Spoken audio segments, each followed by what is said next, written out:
Pekerjaan adalah aktivitas utama yang dilakukan oleh manusia. Dalam arti sempit, istilah pekerjaan adalah suatu yang dilakukan oleh manusia untuk tujuan tertentu yang dilakukan dengan cara baik dan benar. Selanjutnya adalah jenis pekerjaan di daerah dataran tinggi, yang dimana daerah dataran tinggi ini memiliki ketinggian lebih dari 700 meter di atas permukaan air laut. Contohnya, perbukitan dan pegunungan.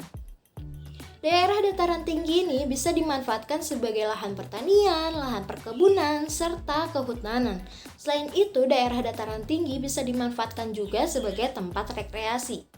Masyarakat yang hidup di lereng pegunungan sebagian besar bekerja sebagai petani karena ada banyak potensi alam yang bisa digunakan. Contohnya, lahan yang besar bisa digunakan menanam kentang, padi, dan tanaman lainnya. Selain itu, masyarakat di dataran tinggi juga memanfaatkan perkebunan untuk menanam teh dan kopi. Potensi alam yang ada terus dikembangkan untuk memenuhi kebutuhan hidupnya. Agen wisata juga menjadi salah satu jenis pekerjaan yang bisa ditemui di daerah dataran tinggi. Mayoritas dari mereka berjualan, membuka tempat penginapan, menjadi pemandu wisata, menyediakan jasa tur, dan lain-lain. Nah, selanjutnya ada jenis pekerjaan di dataran rendah. Daerah dataran rendah memiliki ketinggian 200 hingga 300 meter di atas permukaan laut. Tentu saja, hawa dan udaranya tidak sesejuk daerah dataran tinggi. Ada berbagai macam jenis pekerjaan yang ada di daerah dataran rendah. Ialah peternak, petani, wartawan, karyawan, buruh, dan lain sebagainya. Mayoritas pekerjaan di daerah dataran rendah adalah di bidang produksi barang dan juga pelayanan jasa. Nah, untuk di bidang produksi barang, contohnya ialah industri makanan dan juga industri pakaian.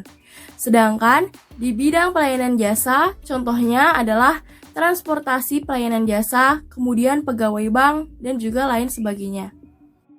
Selanjutnya, jenis pekerjaan di daerah pantai. Mayoritas masyarakat yang hidup di daerah perairan bekerja sebagai nelayan. Mereka memenuhi kebutuhan hidup sehari-hari dengan berlayar dan menangkap ikan, yang nantinya ikan-ikan tersebut baik untuk dikonsumsi sendiri ataupun dijual di pasar ikan. Selain bekerja sebagai nelayan, banyak masyarakat di daerah perairan yang bekerja sebagai petani garam. Mereka memproduksi garam dari air laut yang dikeringkan dengan bantuan panas matahari. Mereka menjual garam tersebut untuk memenuhi kehidupan hidup mereka.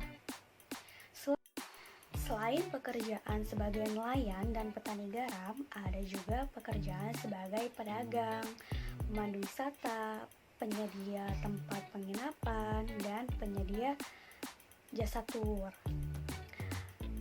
Pekerjaan tersebut termasuk jenis juga pekerjaan yang ada di daerah pantai, khususnya daerah yang menjadi tempat wisata. Contohnya, ada Pantai Kuta di Bali sebagai salah satu destinasi wisata yang terkenal di Indonesia. Di sini saya akan menjelaskan pekerjaan di daerah perkotaan. Di wilayah perkotaan ada banyak gedung perkantoran, sekolah, dan pemukiman warga. Pekerjaan di kota, misalnya pegawai pusat pemerintah, guru, dosen, pegawai bank, koki, wartawan, dan masih banyak yang lainnya. Pekerjaan di kota kebanyakan merupakan jenis pekerjaan yang menawarkan jasa, tetapi ada juga pekerjaan di kota yang menghasilkan barang, misalnya pedagang makanan atau pedagang pakaian. Baik, saya akan menjelaskan pekerjaan di daerah pedesaan. Pekerjaan mayoritas penduduk desa adalah bertani. Hal ini sesuai dengan karakteristik utama untuk desa yang memiliki lahan yang pertanian yang luas. 1. Bertani jagung. 2. Bertani padi. 3. Bertani kacang-kacangan. 4. Bertani umbi-umbian. Lalu untuk daerah pegunungan yang akan kaya air, bertani padi menjadi komoditas utama. selain bertani, pekerjaan jenis berkebun yaitu ada 2, berkebun sayuran serta berkebun teh. Selanjutnya, kita akan membahas tentang pentingnya semangat kerja. Pentingnya semangat kerja mempunyai manfaat sebagai berikut. Pertama, semangat kerja terciptanya pekerjaan yang cepat selesai dan berhasil dengan baik. Kedua, menciptakan sifat teliti dan hati-hati. Ketiga, semangat kerja untuk meraih prestasi. Keempat, produktivitas akan meningkat. Dan yang terakhir, menciptakan sifat bertanggung jawab dan pantang menyerah. Semangat kerja dapat mencapai mimpi, harapan, dan keinginan secara optimal. Cara untuk mempertahankan semangat kerja yaitu dengan cara bersyukur pada Tuhan apa yang telah kita miliki dalam diri kita. Selanjutnya, kita mampu melihat dan memperbaiki kesalahan-kesalahan kita atau kelemahan kita.